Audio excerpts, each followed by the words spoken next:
Right. Hi. Tries to sit down.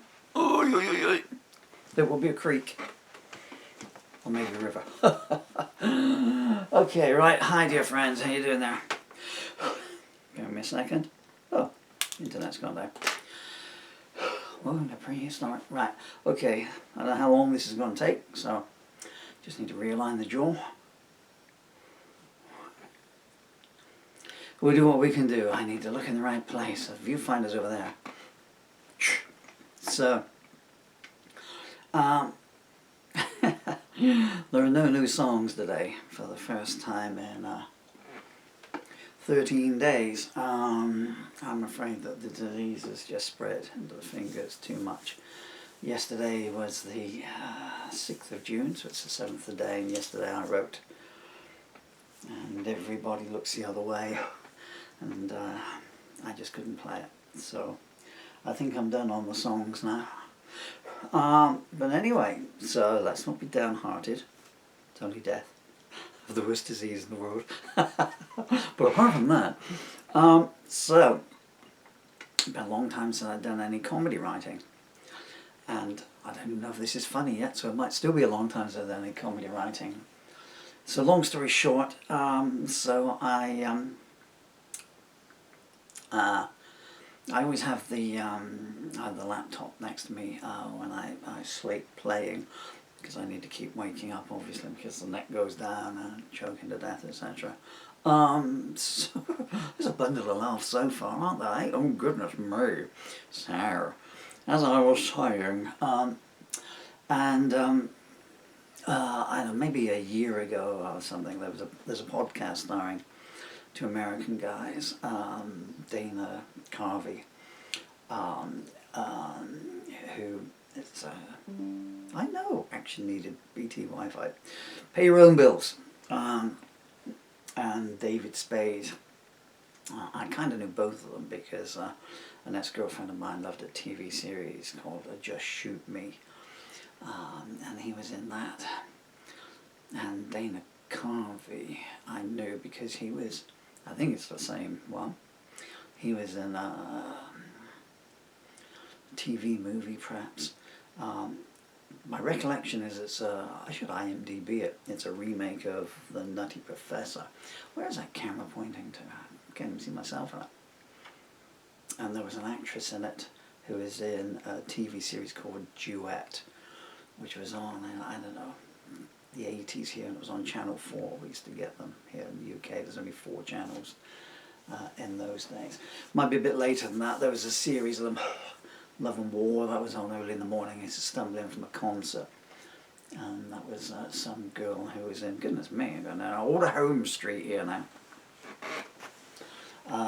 She was in The Partridge Family. Susan Day, that was it. Susan Day, that was one of them. They used to be on, they just started 24-hour TV here, and the channels used to buy these American programs in and stick them in the early hours of the morning, and I'd just be stumbling in. So I could see Married with Children and Sledgehammer. I need to fast forward this. Anyway, they had the uber talented Julie Bowen on, who I have had a Roger Rabbit for. We used to get this TV series here called Ed. It was on about 2 o'clock in the afternoon on Channel 4. So, and because I keep watching that because it's so funny, this podcast they did with Julie Bowen, it shows me all the springs up and plays the new ones. They had a new podcast last night, which was a video thing called Superfly, I think it's called. Anyway, and I mean, it's not unenjoyable what they do, but it was about some lady who was, they had a guest on who was some lady who was in a cult. This is like 5 a.m. this morning, you know, I'm just coming through, oh, what is going on here? Am I imagining this or whatever? Anyway, I was thinking about that, and I got up and I thought to myself, you know, these people should be, David, I'm sorry, I'm trying to block out a picture of myself in the background. I'm trying to play my children in the background. That's just when the disease started to kick in, actually, if you saw those pictures of me behind me there. So I thought, so wouldn't it be a great TV show? Dana Carvey, David Spade, and Julie Bowen in, and or even better, a movie, and then I thought I'll type up a synopsis of that, and over the last 3.5 hours I've written 2,055 words, and I'm going to try and... This is just how it's come out of my head, okay? So I've just come from there, set up another chair, put my leg braces on. I was going to submit it to them, just sort of saying, you know, in about time somebody did a movie with you three, here's an idea. And then as it extended, and I thought, but you can't really do that because that compromises them, you know. It's like, you know, someone will come up to you in a bar or something, you know, you've played a concert, say, you should write a song with the word love in the title. Yeah, sure, buddy, you know. And then 22 years later, you write a song with the word love in the title, and you know, this guy will turn up on your door. Hey, you owe me royalties for that. That was my idea. You nicked that. You know, it's not, you know. You've used the word the in that song, and I myself used the word the when I was a young boy. Yeah, okay. You know, anyway, so I didn't send it to them. I'll use it for myself, so here you go. I'm just going to read it as I've written it down here, okay? I think I'm just showing you all my password for my laptop there. It's the only thing that password is valid for. Okay, so isn't it about time somebody put up some money for a movie starring Dana Carvey, David Spade and Julie Bowen? If that's not a dream team, what is? Brackets, one assumes schedules and stand-up income would not permit a TV series. A master of impressions, a master of sarcasm and causticism, it's a word if I say it is, and a mistress of physical comedy. All three blessed with better timing than a switch... Damn disease, I don't think the jaw is going to work, guys. All three blessed with better timing than a Swiss watch made by Hans und Nies, the world's most OCD clocksmith. Off the top of my head. David plays an ex-realtor who was cast out by the industry for selling a house that was located by a deserted motel that had been built on Indian burial grounds to the Massachusetts Convent for Extremely Easily Scared Nuns who moved in on prom night. Cut to David coming home from work covered in blood. Julie, good day at work, dear? Dave, what do you think? This will probably work better actually if you put the closed captions up at the bottom, you know. I've got no closed captions up my bottom. Oh, matron. Julie plays his beautiful ditzy accident-prone wife, a homemaker until their teenage children left home on the same day. Their daughter off to college, their son playing Pete Best in a Beatles tribute band. It's okay, Mom, he writes home, but I only appear in the programme as I'm thrown out of the band off stage before the show starts. David Spade, I believe, is a Beatles fan. I think they both are, but I think David Spade, I might be making this up. I might have hallucinated this, but I think he's bought a pair of John Lennon's glasses or something. Hopefully not the pair. Because I think he's got the book in the background of his podcast, The Lives of John Lennon, which is not a very good book on John Lennon. My book on John Lennon, of which do I have a copy left on the bookshelf there that I wrote 2003, is much better. And also my book, The Fabbles, can you see it up there? Which is my Beatles spoof. No, you can't see it. Right, where do we get to? Ostracised by the industry, but ostracised by the realtor industry. David, honey, I've got some bad news. Following the bloodbath administration cutbacks, I have been ostracised by the realtor industry. Julie, that's fine, darling. 2 kids was enough anyway. Ostracised by the industry, David has set himself up on his own, now selling vans down by the river. What did I press then? God damn these fingers. Ostracised by the industry. David has set himself up on his own, now selling vans down by the river to luck-deficient families who are struggling to save up enough to get into a trailer park. David, and this is one of our premium vans. Johnny One Tooth of downtown Arkansas. What makes it premium? This one has insurance premium paid. That may only work in the UK, folks.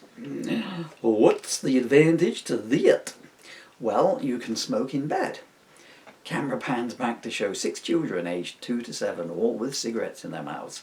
Mother comes into shot with crying baby in her arms. Takes dummy, pacifier from baby's mouth, puts cigarette in its place. Baby puffs contentedly and stops crying. Anything else going for it? There's the view. View of what? The river. Is that it? Yes, that's it. The dry part is the land. Well, I don't know. I've got no idea what people in Arkansas sound like, you know. Well, I don't know. In downtown Arkansas, here where we live, where we reside, it's a very splendiferous place. Well, I don't know. We was looking at a van parked in back of Omar's all-night discount kebab shop. Honest, none of them are cat, or they're a rare breed of sheep, and it's a strange taste.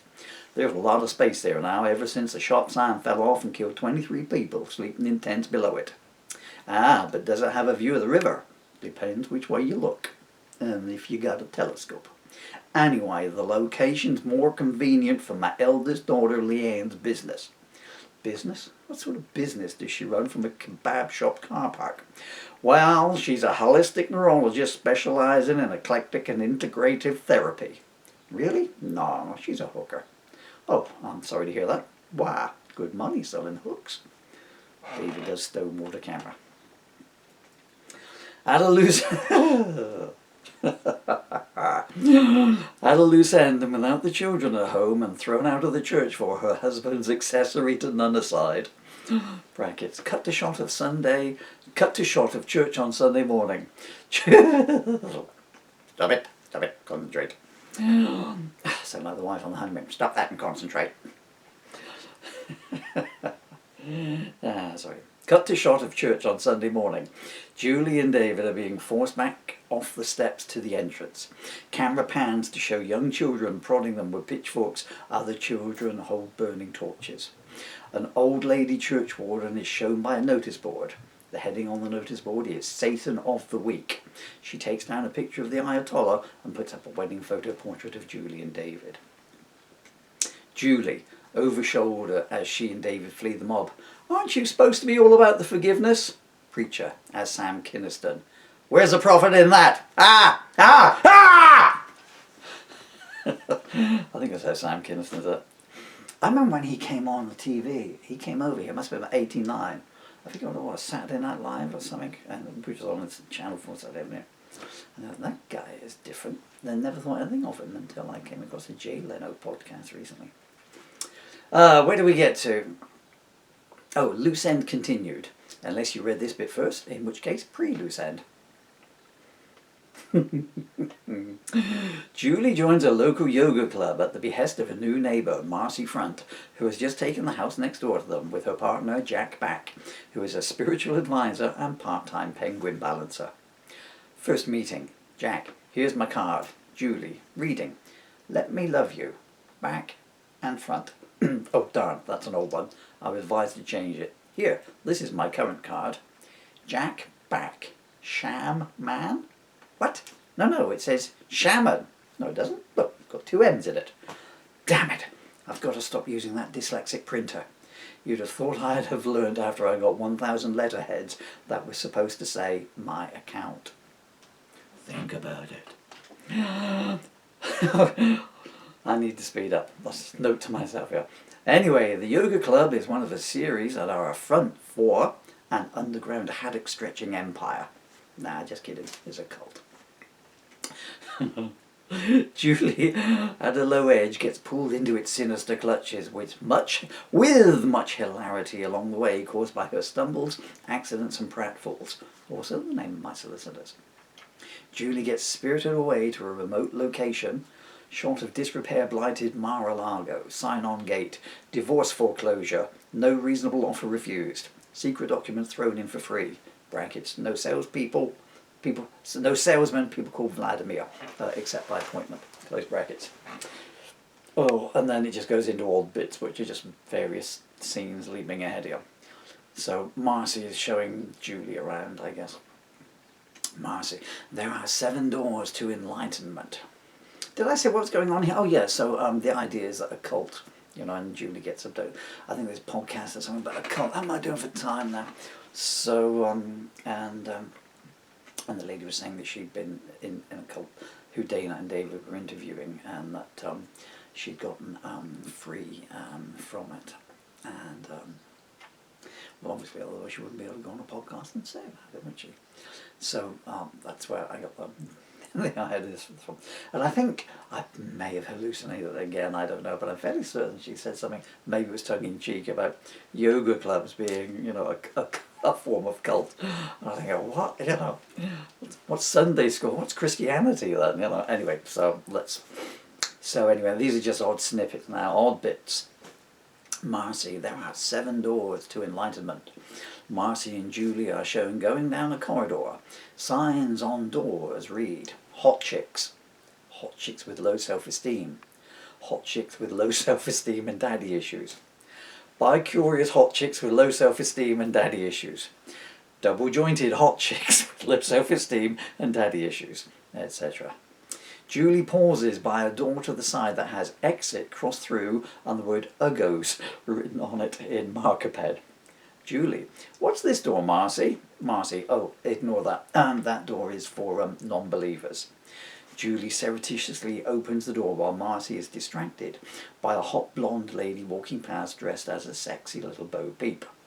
Sexy little Bo Peep. Have you seen any sheep? Marcy, down the corridor to the right, door marked rich fat blokes wearing wigs. Back to Julie, who opens the door to see it is a sheer drop into an alligator pool. What about Dana, I hear you ask, or at least I hear Dana's agent ask. That's literally what it's typed there. I kid you not, I do not kid you. Dana plays a once famous film star who is the unwitting, unknowing public front of the organisation. A natural, he was just cruising along. Oh no! A natural born mimic.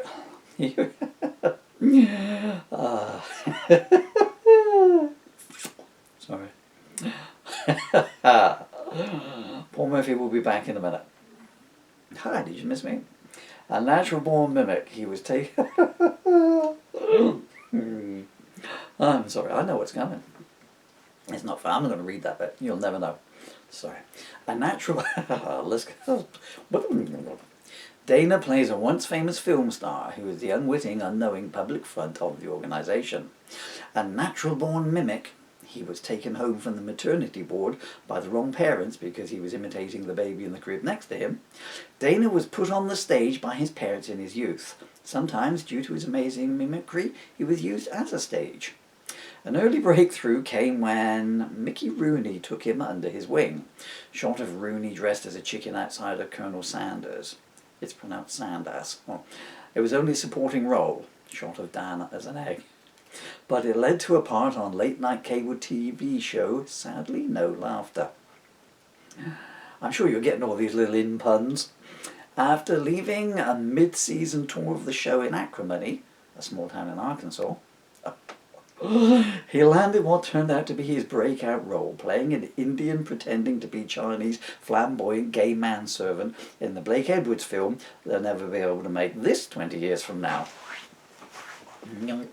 Rising to national fame and prominence in a series of biopics, Dana's career came to a stuttering halt when he played Joe Biden in a remake of Rain Man. Stuttering. And a screeching halt when he played Dustin Diamond in Saved by the Bull, a gritty drama about a Madison shorthorn who takes a job as the headmaster of an inner-city school for delinquent children, called Ethel. Shot of Dana at the premiere, empty seats all around, he has his head in his hands. It was just too specific, man.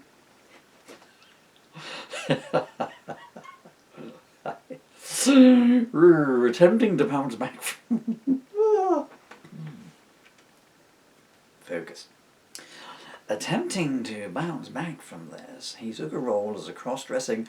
This is kind of a narrated movie, really. It started out as a movie idea, and I just went into one of, the comedy things from one of my comedy books, I guess.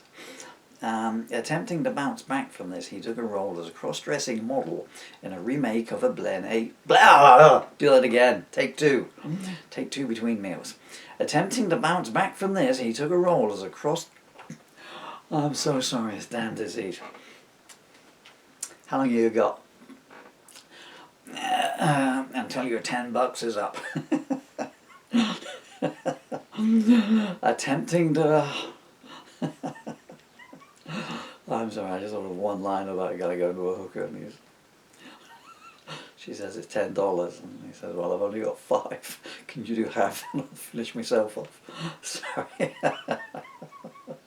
Sorry, I might put that in here. Attempting to bounce back from this, Dana took a role as a cross-dressing model in a remake of a Blake Edwards film, 10 brackets inch waist, close brackets. But he was fired from the production for being too over-endowed, brackets. Shot of producer screaming at Dana, "It's called 10-inch waist! You're fired! You'll never sip lunch in this town again." Dana decided to make him produce his own movie after mistakenly hearing his agent saying, "Pull the O2 one," after suggesting the idea to him. It works well on paper, I tell you. Investing his life savings and his part ownership of a budgie called Gerald, Dana wrote, produced, directed, decorated, did the laundry for, and starred in the biopic Fauci, Bleach Ain't the Word. Unfortunately, 2 days before the premiere, Anthony Fauci finally had his adenoid operated on, and the film was a bigger bust than James Mansfield sitting on a bouncy castle inflating machine. Brackets. Shot of Fauci at a press conference. In choir boy voice. "I'm so glad to be free of that awful vocal inflection, and I do hope no one will ever mock my old voice. That would be just cruel."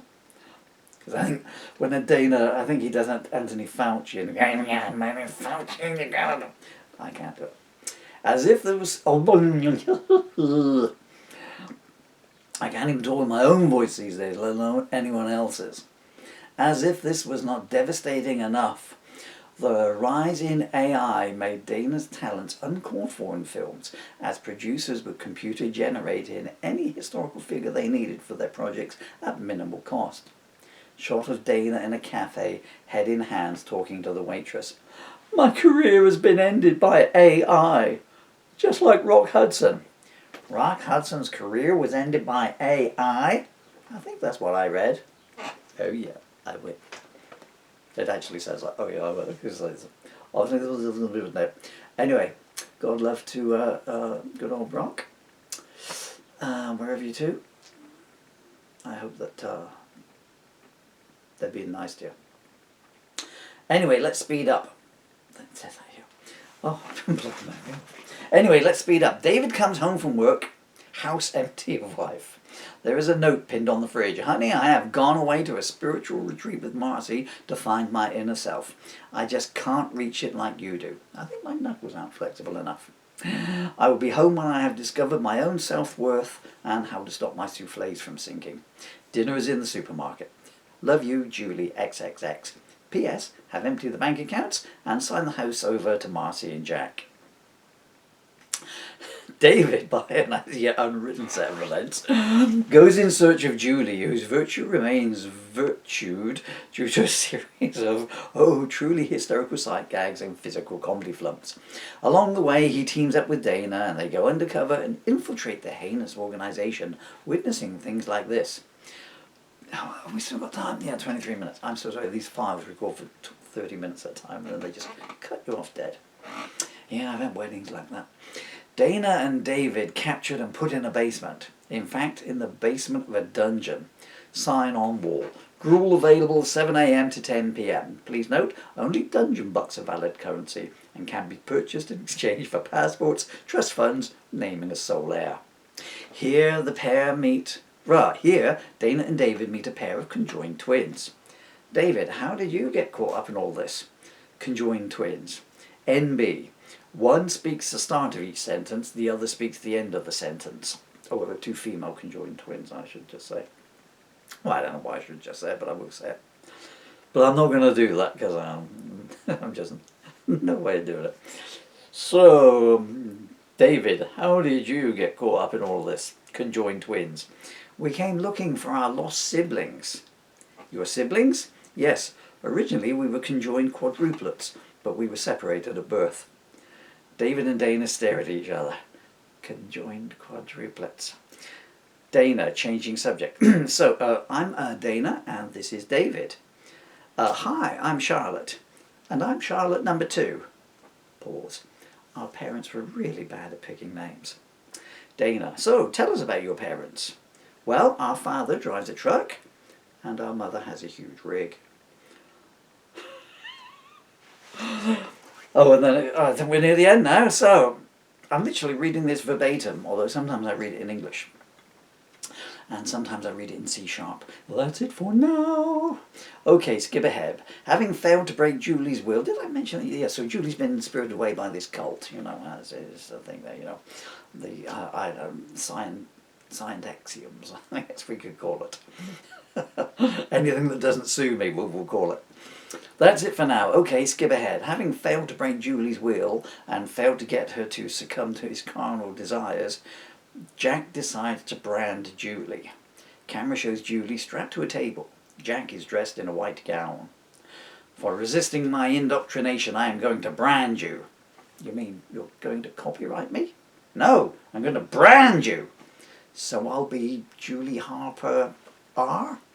No, I'm going to brand you with this. Jack produces a glowing branding iron. He moves towards Julie, who sneezes into his face. Jack stumbles backwards, wiping his eyes, trips, falls to the floor. Branding iron slips and lands on his groin. Ah! You've branded my balls. Well, now you know what waxing feels like. Etc. And then it says, jump in, folks, let's write the guy's movie. And the title, You Stupid Cult. So that was it, really, and I've literally just, as I said, that's just how it came out of my brain in 1 3-hour spurt. This morning, 2,055 words. I should put it to music. And maybe there'll be some more of that, and maybe there won't. I should just point out that, I hope it's not gone too far over the edge. I mean, if you've read any of my books, which very few of you have, since Amazon pulled them off sale, because they don't like Irishmen, or other reasons. This is literally true. I was cancelled by Amazon. Cancel culture, jeez, man. I would never have got on stage. This was 30 years ago. Well, what I did 30 years ago now. Well, got off of it alive. What did I say? Oh yeah, so Amazon cancelled me, so one of my books, which was a book of my artworks. It wasn't one of my comedy books, and it wasn't one of my poetry books, and it wasn't my lyric books. And it said, this breaches our guidelines on what we can publish. I mean, they virtually published Mein Kampf or something like that on there. I mean, there's all this kind of stuff that's out there. But artistic works and Irish comedy, they just did not go for it. Well, so Jeff Bezos, you'd have had a spaceship with a sidecar if you'd kept my books on side. What was I saying? Oh yeah, so this is just taken from what I got off of, because I do believe the lady herself, and this is a terrible thing, so if you're suffering from low self-esteem, don't. You're perfect as you are. You can improve on that, but you are you, and that's all you really need in life. Take it from me. I wouldn't lie to you. Yeah, the lady had actually been branded. So as I was writing this, I thought, oh, this is a bit...